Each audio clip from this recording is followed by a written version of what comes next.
where we stop.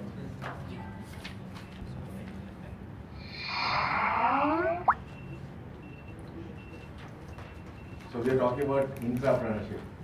So entrepreneurship is a kind of leadership which is creative and borders on entrepreneurship.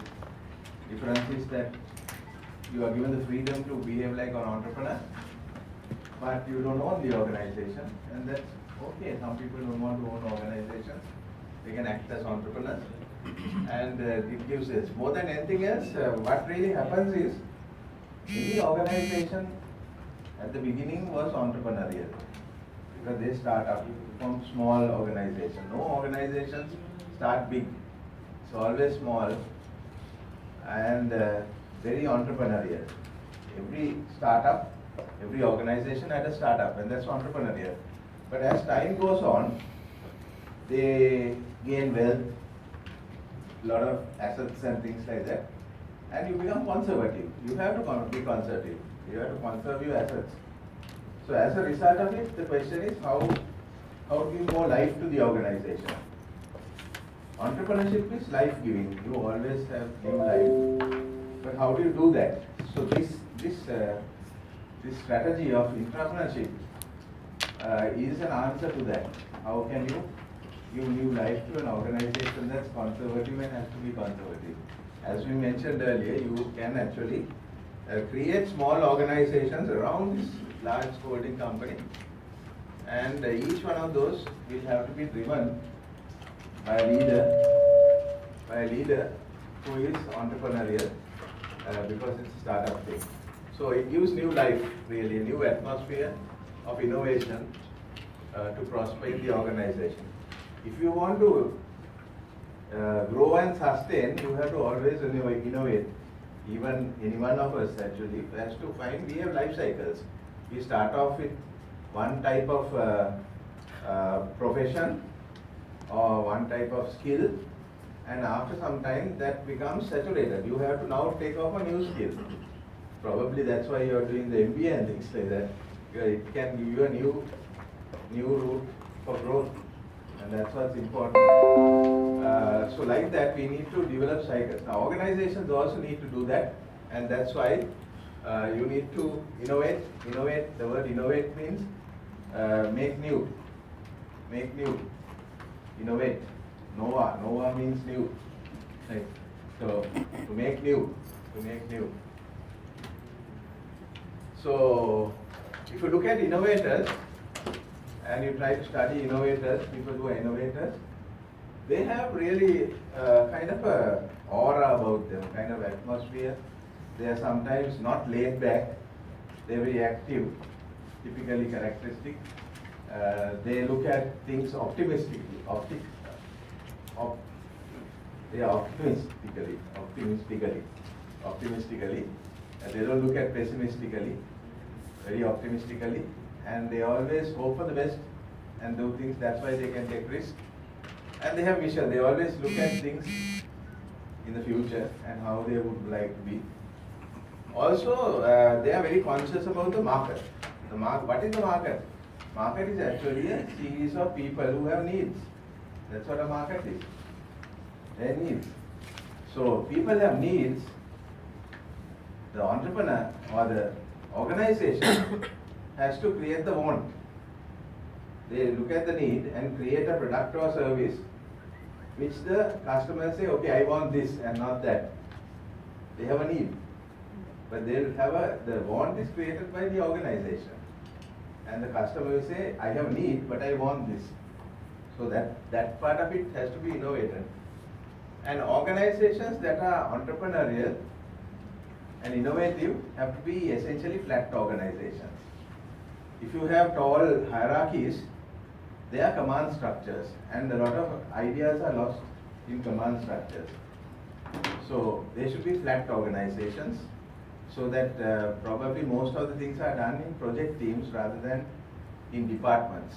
So also you can approach some problem in different ways.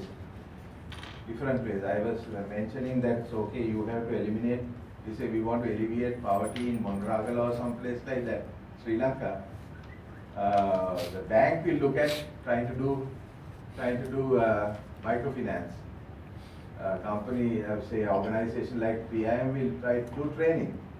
Depending on what your business model is, you have multiple approaches for the same thing, to alleviate poverty. So, the entrepreneurs is different ways of doing this. Also, there is the learning is always interactive. That is not, you have to move with the people, you have to understand customers, you need to talk to them, you have to interact, you have to experience life really, and this is very interactive. This word skunk works was a word that was created for a kind of a small workshop like thing, which is mock-up, a kind of a mock-up where you don't have a major organization, just a war room like kind of thing. People get together and they plan things. This word started actually I think, trying to describe Apple at the beginning as skunk work. The word skunk work, I don't know how the origin came, but the skunks are types of animals, no? Sorry? Smelly, yeah. Yeah. My father used to say something very peculiar those days. That is, in other words, he used to say, don't go and argue with people you can't argue with. So he says, his metaphor was, you don't have to go for a pissing contest with a skunk.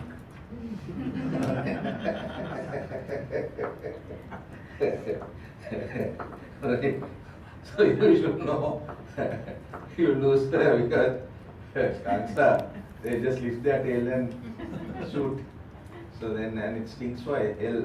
But you will be surprised to know that those are, they turn with a little bit of perfume, yeah. With a little bit of chemical reaction, they change that into perfume. Skunks. Yes, you have to just change the benzene structure, that's all.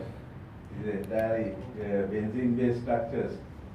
So small change in the molecule and you get the stink changes into smell, good smell. Right. So that's skunk works. And this is actually, if a large organization wants to organize for innovation, there are two ways to do that. That's what's shown here. They have to manage innovation. On one side, you have what's called internal innovation management, that is within the organization itself. You might have a department or something like a R&D department. That's within the organization. So that there is a possibility of doing that also. And you can turn that into innovative thing. R&D eventually will come out with some kind of a principle which you can develop into a product. That is internal innovation. You need to have ideas and then some resources have to be managed inside that. This is the innovation management within the process of the core business. So you can set up like that. But the fact is that, as we said, there is an external possibility also, and that is very powerful, to innovate outside, to create, this is the entrepreneurship thing.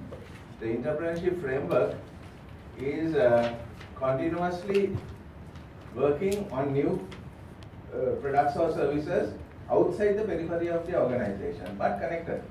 Connected initially as something like a project. So they might try out the project, and if the project works, they might turn it into a little bit of a project team, which is continuously there.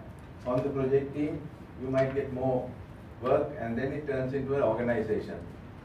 So that is some of the things that you must have there in the framework. Is very often you might partner with other, say, suppliers or other like resource centers, maybe partner with outsourced organizations, and you have to continuously monitor and control, because you want to see whether this is going to work, and then eventually design and very often those business models are not definite. When you start off a new business, you try out, it's called more kind of a lean business model. You start lean and you slowly learn also. So about 6 months or so, you will try it out, and finally you will launch the business. So those kind of businesses are not started off with major business plans. there is some kind of plan, a startup business model, which is tentative, and you refine it as you go, quickly learn. So this is how innovation activity can be undertaken by a large organization, partly within the organization, in the form of R&D and things like that, where people have ideas, right? People give ideas, and it can be worked out. And or externally, it's a faster growing thing, where it gives an opportunity for someone to be an entrepreneur and run that organization, which is quite different to this. So if you look at internal innovation, now we are looking at internal innovation. If you innovate internally, there are some limitations because what happens is the strengths, if you look at strengths, there are only operative costs. Operative cost does not include equity participation because it's within the organization itself. It's a department, and then you don't have. It's not an organization like an external thing. Also, you might not take a very high risk. It's still tentative research and development, and also there is a lot of direct control over how you do it. How does a R&D department work? So you'll find that they are not really 100% focusing on businesses. They try out things, they fail, and things like it's kind of experimental. But sometimes one of the ideas might be taken outside and checked out. So what are the problems? It depends on the culture of a large organization is usually bureaucratic. They might not, see, one of the problems we have in Sri Lanka is R&D is extremely low. Innovation is extremely low. That's because people don't see immediate results. They are looking for return on investment. So they allow people to experiment, but not in a big way. It's controlled and very bureaucratic. Sometimes very large projects may not be, it's difficult to take because the budgets. Also, it's because it's inside, there is what you call a gene pool of ideas. The people have the same ideas, so there is nothing new. Whereas if you connect up with a partner or someone outside, you immediately get some new thinking into the organization, kind of small gene pool of ideas. Also, low motivation due to low attractiveness for the individual.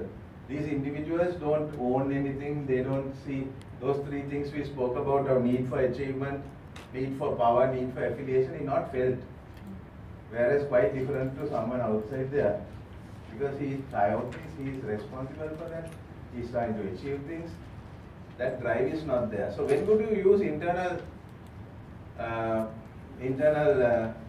innovation?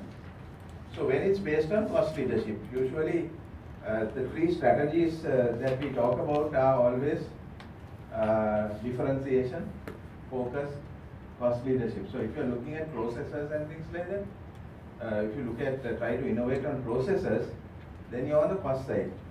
The process is a cost side thing. The cost is embedded in processes, cost of production.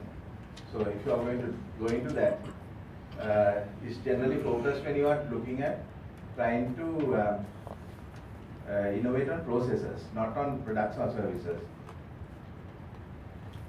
Also, you might use it when internal ideas are sufficient for reaching some growth targets. So you are driven by targets, you want say sales targets or something like that. So you want profit. So sometimes generally cost is related to profit.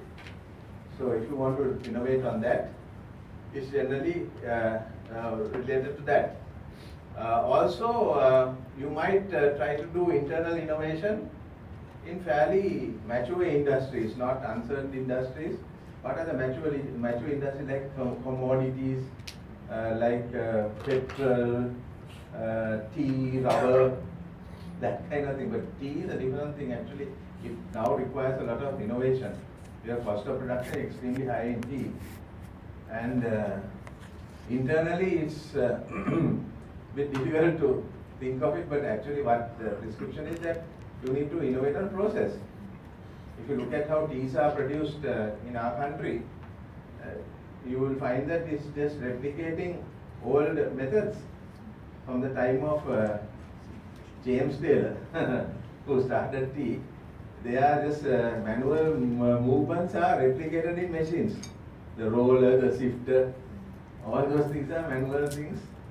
High time we change into batch production and continuous production.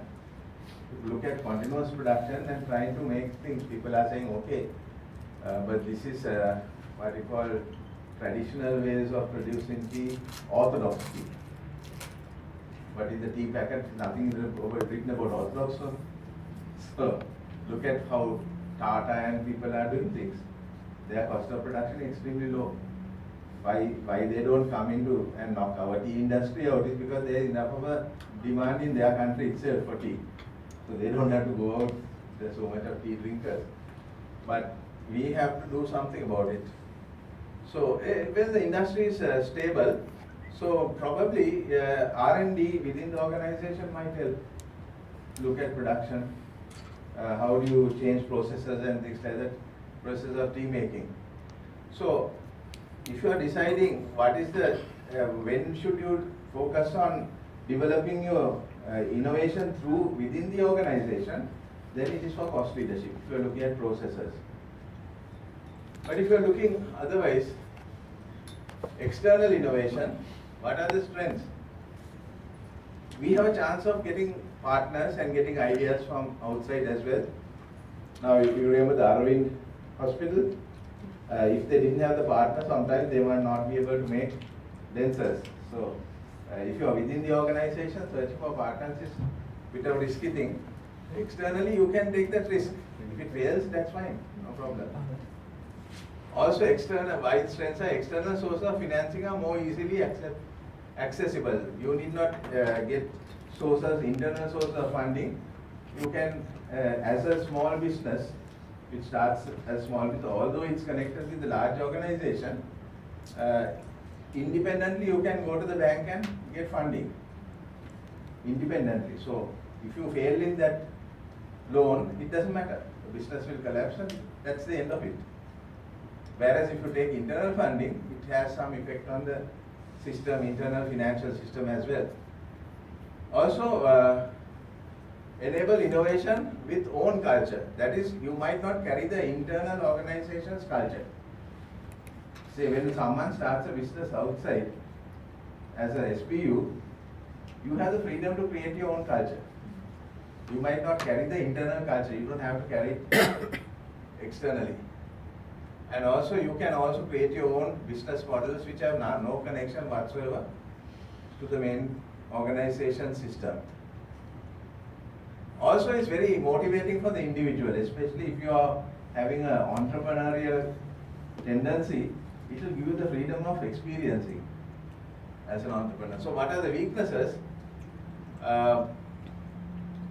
Investment in the form of equity participation, high on risk if not diversified. Okay, so you need to, if this business is only on one particular product, you might not easily harness equity participation. It looks doubtful at the beginning. Like when a business is started, it's very difficult for you to get funding as equity, no? Basically, you have to get loans. So this is a problem. It's just like any other startup. You might not get equity participation just now. It has to prove itself good, and then only you get. Also required overheads such as venture management and network for deal flows. I mean, really sometimes your structure is so small that you may not get the quality of people who work like in the main organization, which you can work on a project. The mother company is not completely controlled over the innovation. So the mother company is the holding company. They might let you free. I mean, they might not want to participate. They might say, okay, you either sink or swim. So they say, okay, try it out and see. When to use? Actually, if you are trying to do external, it is actually if the corporate strategy is based on innovational leadership or diversification. You want to go into new areas of business, or you want to focus on a special market, then it's worthwhile to create a small organization outside your organization and try to do it. Also, when the company's base market or technologies are dynamic in their nature, really If the organization itself doesn't want to interfere with this, they change from time to time and this will interfere with their general work. They say, okay, you do it on your own. So these are, this is the decision whether how much you will have internal or external, or be focusing on in what situation would you go. Will you create a SBU and start up? So if you look at a typical business model of entrepreneurship, this is how it works. A little different from the Osterwalder type of model. What really happens is you get first itself external ideas come in from outside, from people, right? And then you screen this idea. This is the you screen this idea. If it if it is not a good idea, then you knock it out. Strategically incompatible, you knock it out of the system. If it is okay, you go to the next stage of having a venture pool. You sort of incubate it in a kind of incubator. You know what an incubator is? Very basically, it's a facility which helps a new business to start. It can be within the organization or outside an organization as well. It's another business by itself. So you try to incubate it. If it didn't work out, then you exit from it. If it works out, you add on and establish the company and then get new ideas as well. So this is a typical, what it really means is that if you have an idea and you think you want to work it as a new business, you need to first screen the idea. Screen the idea in terms of feasibility. Typically market feasibility, operational feasibility, finance. Yeah, that's what we did yesterday. So if it is okay, now you have to put it into action to incubate the new organization. So you need to have a kind of facility which helps you to start up. This is for the large organization. They must have some kind of a facility which helps up till this starts up, and then if it doesn't work out, usually the testing period is about 6 months to 1 year if you know whether it's working out or not. If it doesn't work out, forget about it. If it does work out, then you put it into regular businesses and probably you might get people to work with it, get knowledge about it, information, and then establish the company and keep on getting ideas. And every idea now it will cycle within this cycle. This is the cycle. It keeps going. Now from here, first it will enter from here, and if it's not compatible, it will go out from here. If it is okay, it will go like that. And you get new ideas. Again, if that new idea is not okay, it gets knocked out. So on and so forth. It's just a cyclic kind of thing. This is a simple business model for an incubator, really speaking. Okay, you remember this. This is another way of writing and drawing a business model. The business model we are familiar with. It's another way of drawing it. There are so many ways of drawing it. Here you have the value proposition, the customer segments, and customer relationship, distribution channel, and on this side partner network, activity, co-capability. Another way of drawing it, same thing. This Osterwalder's model drawn in a different way. Now, if you compare two things, if you are looking at entrepreneurship and intrapreneurship, what's the big difference? There are various ways of looking. What are the motives? If you look at motives, why does a person want to become an entrepreneur or startup? If you look at entrepreneurship, why someone would want to be an entrepreneur is he wants the freedom. He wants to work on his own. This is like a need for freedom is a big thing, right? So at some stage you might feel it, some stages you might not feel it, but if you are actually, you have a need for independence and freedom, then of course that's one of the reasons why people become entrepreneurs. Also they are goal oriented and self-reliant, they are sure about themselves. That's some of the reasons. But if you look at entrepreneur, they also want freedom, they want some kind of freedom, but not so much of interference from the main organization. Also, they want access to resources. Quite different to that. what are these resources they want? Sometimes they want access to banks which the main company knows about. They already have channels to banks, so that resource is there. They don't have to get an introduction to a bank because this organization anyway has its connections. So they want resources, and also sometimes you might be able to siphon out people from the main company for this. So there are resources there also. You might be able to start up with some technology that you borrow from the organization. Don't have to invest again. So if you have that kind of thing, it's important. Also, another factor is that it should be self-motivated. No one can motivate you to start an organization as a SPU, even a SPU. You have to feel that need, and then you express the need. I want to run an organization, but not on my own. Maybe I want to set up a company within the company and take that responsibility. So you are a little more dynamic, but not so dynamic as the entrepreneur.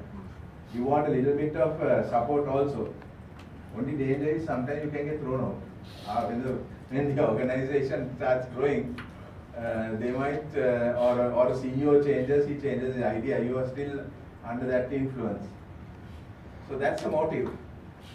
Time orientation. What we mean is, how long can you say as an entrepreneur, how long could you say, how long will it take to say that you are successful as an entrepreneur? For 10 years actually, really speaking, because people exit before that sometimes. 10 years horizon and some incremental achievements along the way as well. In terms of entrepreneur, maybe 3 to 15 years, that's 5 to 10 years. These 3 to 15 years, it is more urgent, because if you tell the organization you want to start an SPU, being an organization, they will say, okay, how, when, by when? They will always by when. Whereas the entrepreneur doesn't time like that. The organization will push you a little bit to meet deadlines. What are the skills and competencies? To be an entrepreneur, you must know the business well and can also be capable of harnessing resources. Like for example, generally if you start a business on your own, you must know the network. You must know the people involved in that particular industry. You must know how the industry works. You can't suddenly go into that. It's a bit risky to do that. There are people who have gone into industries which they didn't know nothing about, like Richard Branson. Okay, like going space travel and all. What do you know about that? Even say the airline, he didn't know anything. He was kind of motivated to do that because he missed a trip from some place in the Caribbean. He missed the plane and he was cursing like hell. So he said, I make a plane that this doesn't happen. Of course, his talent, his main competency is he can recruit and retain and develop the right guys. That is his talent. Over a period of time, he learns the industry.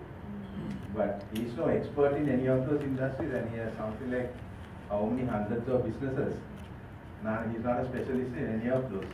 So, sometimes that can be quite different to what we are saying here. But if you are an entrepreneur, very much like the entrepreneur, but you can work with the hierarchy. Entrepreneur hates, sometimes might not like hierarchical structures. He doesn't like people breathing over his shoulder and saying what to do and things like that. But the entrepreneur can manage that. He likes people to work, tell him what and all that kind of thing. Or he might ask these people what their opinion is. Okay, what is the environment that fosters entrepreneurship? They focus on macro and micro environments, really speaking. Macro environments are large national areas like political, economic, social and all things like that. Micro environments are very specific industries, small industries, which they might focus on. But even the entrepreneur is very much like the entrepreneur, but he must deal with the corporate environment also. He has another environment. The entrepreneur does not connect up with that environment of the organization. So in that organization environment, you get culture and things like that. Here he can create his own culture sometimes. So that is, we're comparing a little more, compare actually here. When you're talking about resources, how do you get resources? The entrepreneur gets his resources from outside the firm very often. Sometimes he doesn't try to pull people, well, that happens sometimes. His friends also he encourages to join, but he might look for people outside. And also technical resources, say for example, you talk about technology. He might not look for, he can't get resources from inside the organization. There is no organization here. Whereas the entrepreneur will primarily derive his resources from already what's there in the organization. Because those people are still in the organization, he can encourage people to come, he can ask for people, he can ask for technology, he can ask for funding from within the organization. So the resources can be siphoned from inside. What are the failures and mistakes these guys make? The entrepreneur, when he makes a mistake, it is public. Everyone knows about it. But when an entrepreneur makes a mistake, only that organization will know about that. Right? It's very internal.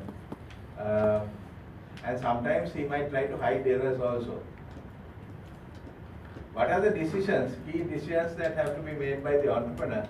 He has to follow a vision, and he has to be decisive, and he can't be compromising. He has to be, he can't say, okay, I try to do this, not really that, I'll try something else. Can't compromise. Whereas the entrepreneur is tied up with the organization anyway, and he has to seek consensus with the organization. From time to time, he has to have meetings anyway with the holding company, and he has to be, yeah. There's some limitations. Yeah, there is a lot of limitations, and maybe not very much also. Because they will tell the guy sometimes, why don't you do this, if he has a problem. If he doesn't have a problem, he can go on his own. So if there is a problem, they will tell him what to do. That's the problem. So these are issues. Little more. Attitude to bureaucracy.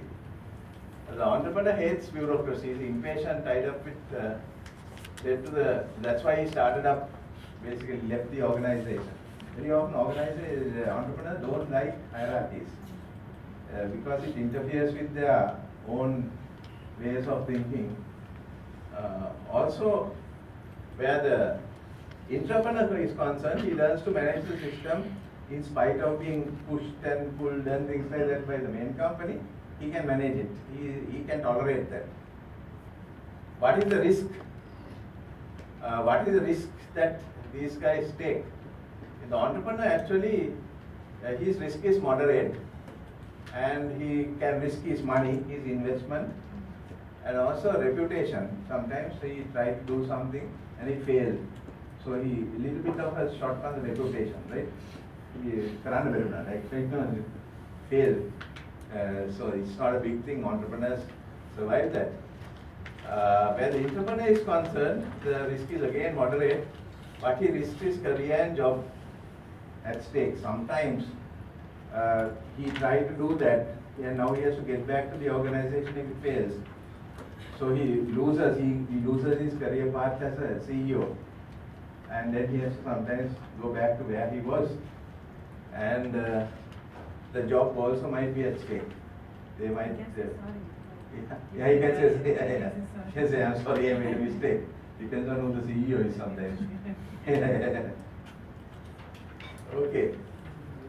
What is their view of status? Sorry? You are ready to fire. Yeah? The person is ready to fire, so. Yeah. Like Trump. Yeah. You're fired. View of status. What do they look at status? What is status? The entrepreneur accepts low status till venture succeeds. He becomes a normal guy who can walk the streets, and he doesn't mind, moving around with normal people and things like that. And till he achieves some kind of success. The entrepreneur places low value on corporate symbols. That is something a little different. Corporate symbols. What are corporate symbols? Size of the table, bigger car, perks. All those kind of those are corporate symbols, and people recognize you as a corporate guy. But when you start a new SBU, you won't have all those things. Really speaking, you have to reach that. So maybe this guy doesn't care for those things. That's why he sometimes looks at that. Entrepreneur also has some kind of characteristics like that. Okay, now what is the business model an organization can do when setting up entrepreneurship? There are various models. Now you might have, say for example, things like this. You might have the entrepreneurial unit. What we mean is the incubator, to incubate these businesses within the organization. You might have it within the organization as a division, and then Like R&D? yeah, like R&D. Yeah, not really like a business development center. Yeah, which is R&D will try to do some research, no? Research. Yeah, this is more like looking at the business model, business plan, helping this guy to connect up with things. The incubator. Incubator actually can be located within the corporate center. So it will come out with the various ventures, and sometimes a business unit which may be outside to fund and things like that, set up outside. Also here's another model, that is you might have a venture capital subsidiary, like among your other subsidiary SBUs, you might have a SBU which is a incubator, right? Which is outside the organization rather than inside the organization. Like another SBU outside here, cluster, and that's outside. So, and that will, it will generate ventures. The other one is you might have a venture capital fund outside, like a small bank. Like a bank, for example, say like John Keels has a bank, no? NTB, National Nation Trust Bank. Nation Trust Bank. Like that, but not a bank, a venture capital thing outside there, which actually is a fund which generates, which accrues capital and things like that, and it's capable of generating capital and also management information to any new venture. So these are three types of models that you might decide to have. Either you have the incubator within the holding company, or you have the incubator like a SBU outside, or you have it not like an incubator but like a fund, a kind of a venture capital fund outside, to help not only your businesses but maybe other businesses as well.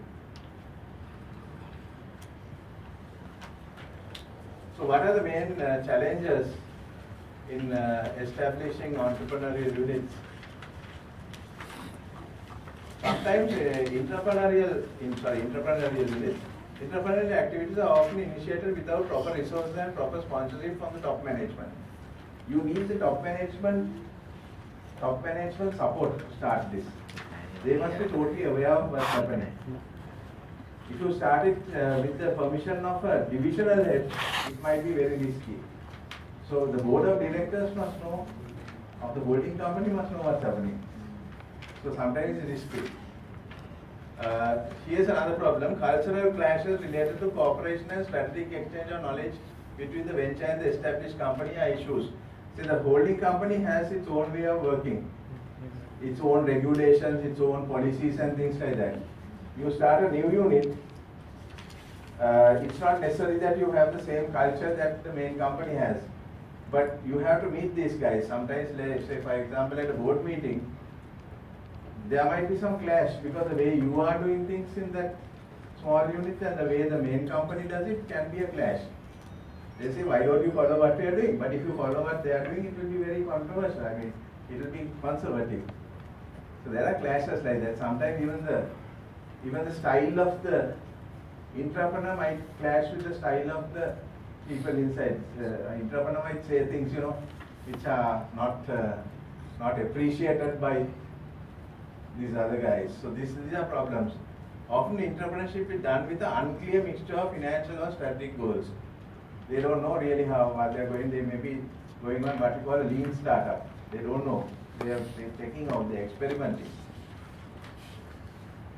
But without a true venture strategy or a strategic venture selection process. So short-circuited, trying to do things, and these can be problems for issues. So really speaking, how do you do this? So you have to have the corporation, the venture capitalists and startups really. Sometimes this is one way of doing it. The corporation really has certain features, and the venture capitalists sometimes, like if you have SPU, which is a venture capitalist unit, it has some discipline by itself, and it really controls the startup and makes the entrepreneur work a little better. Also, say for example, if you look at the entrepreneur itself, he has to create a kind of connection. He has to remember that he's a part of the main organization also. So he has to have some of the characteristic working patterns of the main organization, while he has to be entrepreneurial as well. So he has this dichotomy, two different types of entrepreneurial organization. It accepts change, exploits opportunity, quite different to established organization which focus on managing risk averseness. So this, how do you bridge between these two different cultures altogether? So this is a problem for the entrepreneur. Where does he fit in? How does he really move in? So he has to establish a nice connection between these two. One is the conservative company and the entrepreneurial or radical company. So how does he, what kind of approach does he take? Very often what I have seen in real practice is this guy has two faces. Really speaking, when he manages in his organization, he's an entrepreneur. But he switches when he goes to the corporate meeting, he becomes he even dresses differently.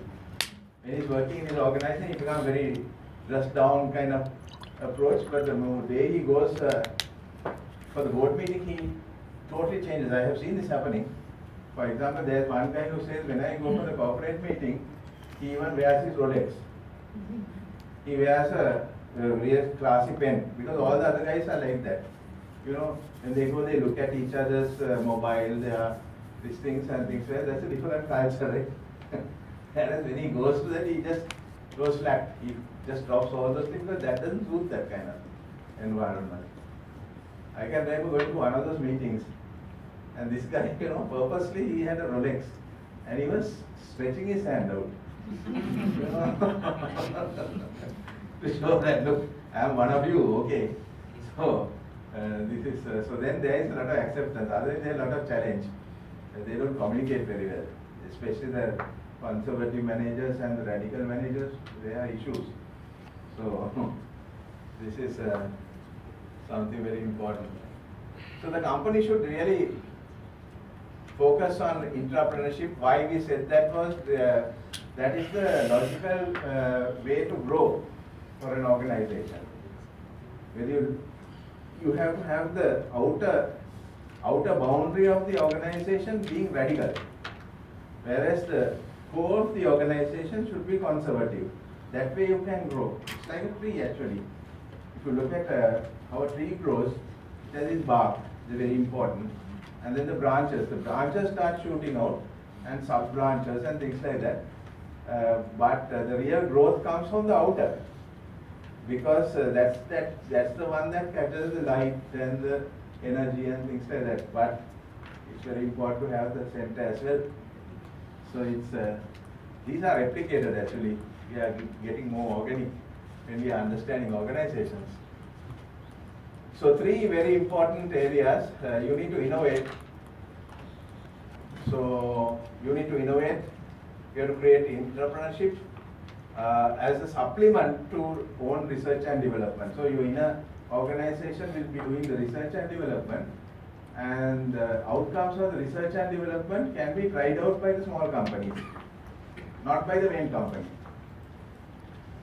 Also, specific significance, some technologies, like some of the fast growing technologies, telecommunications, biotechnology and things like that, they are very fast growing technologies. So their innovation is more focusing there. Growth, is very important. Growth of an organization. What we mean by growth here is becoming multinational, going across boundaries and things like that. Also, another important thing is internal value creation, assets, especially the growth of assets, and also the assets could also include a lot of high potential areas like patents, employee knowledge more than anything else. Now that is not that much retained in small organizations. The main organization can be the receptacle of that. So this entire thing is a structure. What we are looking at entrepreneurship here is as a strategy for large organizational growth using entrepreneurship. The principle of entrepreneurship, but the guys are not entrepreneurs, they are actually labeled as intrapreneurs because they are connected to the main organization and they do the business of innovation on the periphery of the large organizations.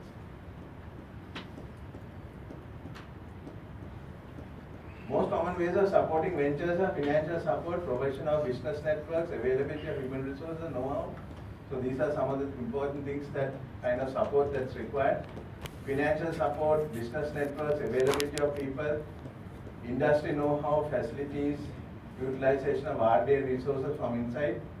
This is what the main company can give, really speaking, to the growth of the SBUs.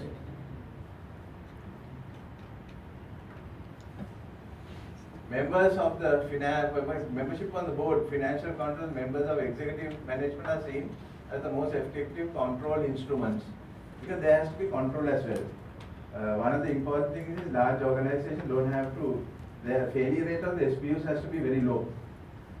So therefore it has to be controlled. You can't lose control of this. They can actually very often, another dangerous thing is the entrepreneur will take the business out. Depending on how he, well, this happened. I think it happened nearly with Federal Express, which was actually held by one of the companies called Mountain Hawk or something like that, right? And the guy who was running that was a very entrepreneurial guy. He quickly made connections with the main, the international company, and the international company started trusting the guy more. And they tried to help to take it out, you know. So the large organization, because they felt that the parent company was a resistance to movement and growth. They were stalling the growth. They were not moving fast enough. So they wanted this, especially being a multinational, they wanted the business in the country to grow faster. So what happened was somebody leaked it out. The second guy went and told that to the main company. And that was the end of it, they sacked the guy, you know, basically just threw him out. So that was the end of it. So these things can happen. So therefore, sometimes some kind of control is important. So how do you do that? Membership in the ventures board of directors. So one main company guy should be on the board of directors of the venture. So that he knows what's happening all the time.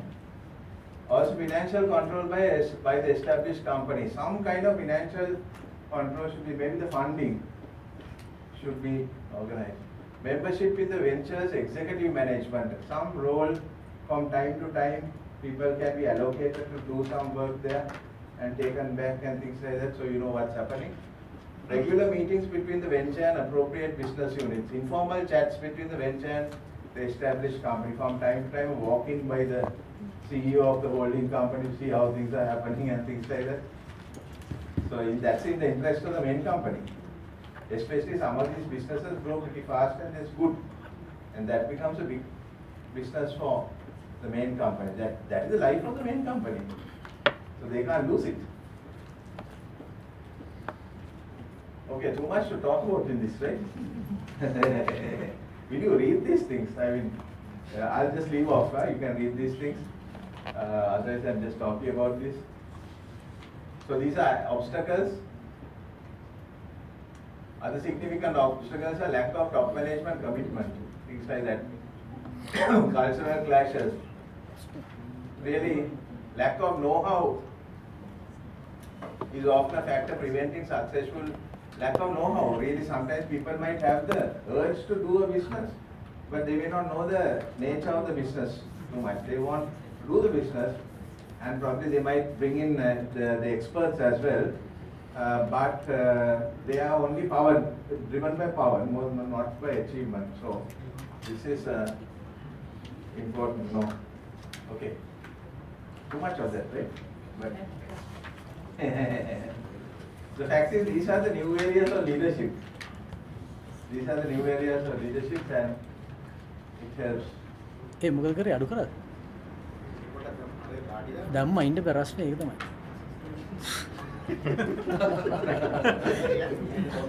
Yeah, it's pretty warm, no?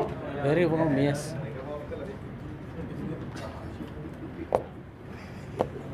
Where do we have the break? 3:30? 3 o'clock? Yeah. Yeah, take a quick break and you start out.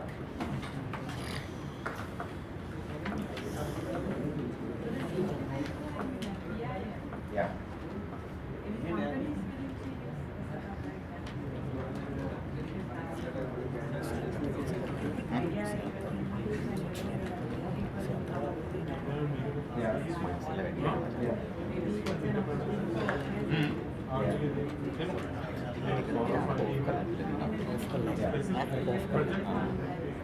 Yeah. You know how we do that? Yeah, tied up with academic organizations. Like, for example, we are tied up with for business and wellness programs. They also have incubator for sales. So, one of our students wants to start leisure or wellness. We tie up also for the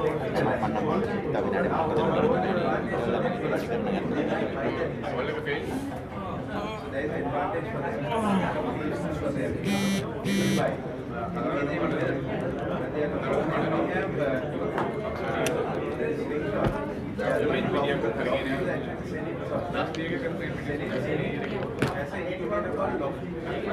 and that is only for IT projects.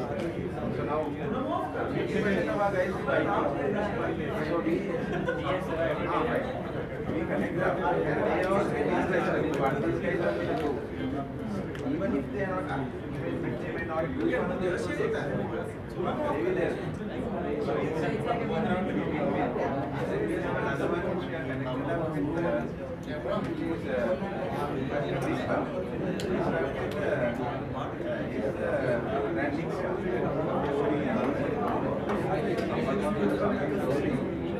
They can involve in some way or the other. They can actually help for something.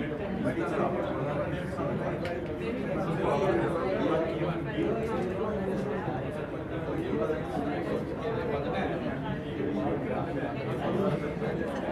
Yeah, but they also have MBA. They also have very powerful and large organizations. So they can fund very well. Because we also they connect up with organizations. They might not send anyone to us. Not the big companies, maybe the smaller ones. But at the moment we are on a lean startup. So what we are doing, we are only implemented the ESG. Students who are doing the entrepreneurship, 35 are doing Lean center. Yeah, like I remember like Yeah. where they practice different. Yeah.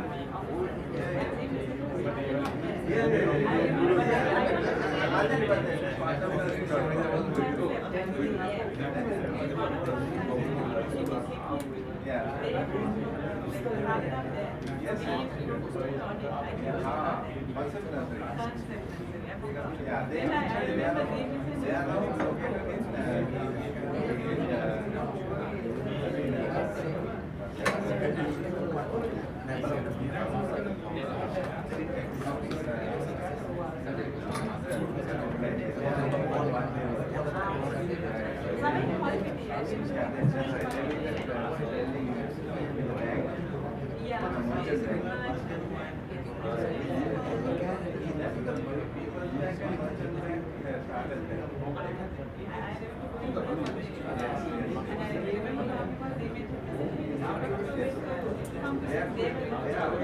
I know because she Right,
I understand. Black and white style.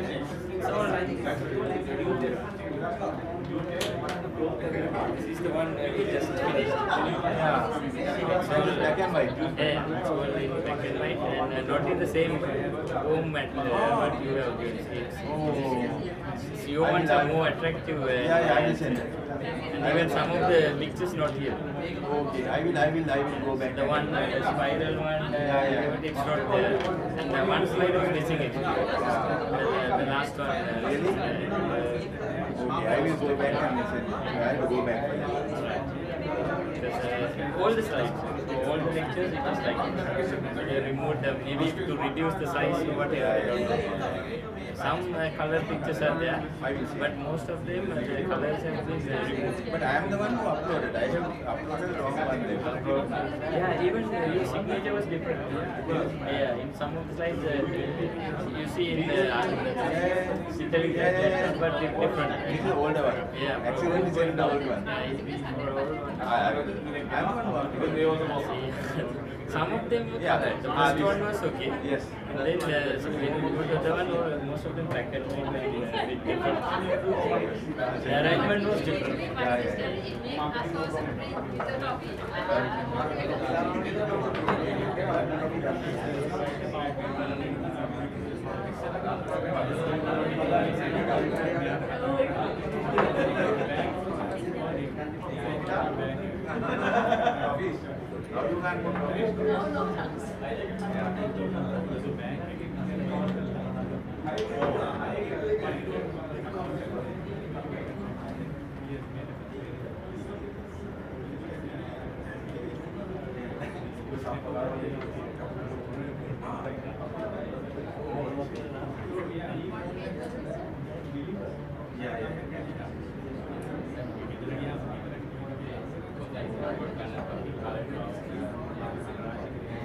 One page was missing. I'm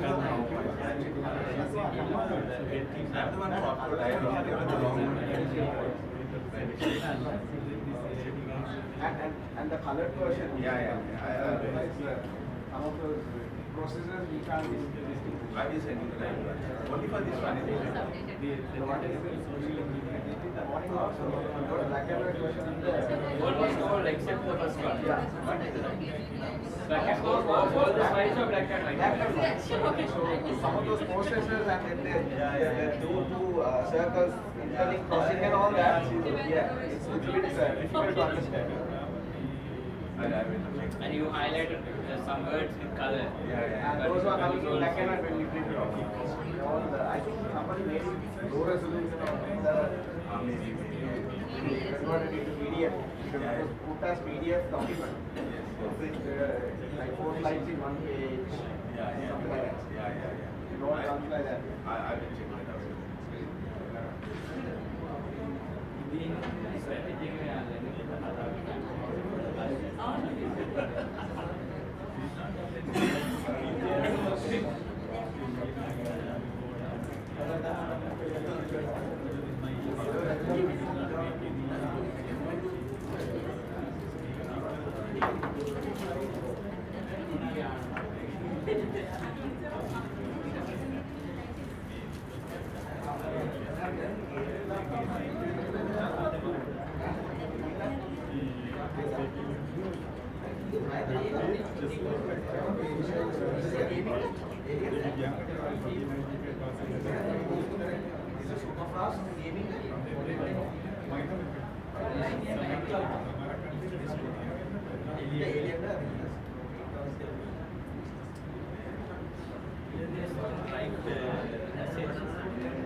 I don't know.